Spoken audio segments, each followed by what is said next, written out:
bir adı var içimde, sessiz seslenir. Dilim demese de kalbim seni bilir.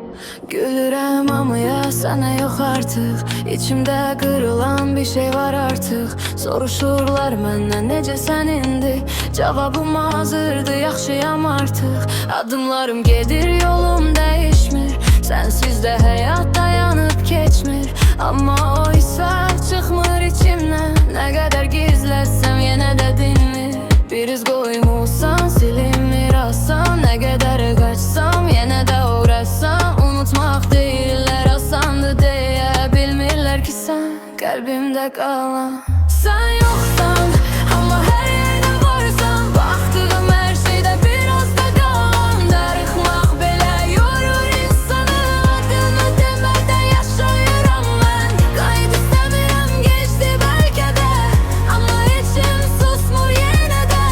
Seni silmək olmur eşir. Çünkü sen qalmışsan kalbimde. Ben sakitəm ama bu sessizlik daha çok danışır senden gizlice. Statuslarım normal, hayat yerinde. Ama sen yoksan hiç ne yerinde değil. Bak geçir değiller, sağalır yarı.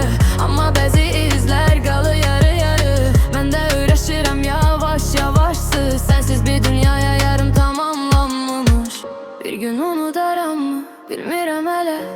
Belki de qalarsan elə belə. Bir xatirə kimi sakit dərin.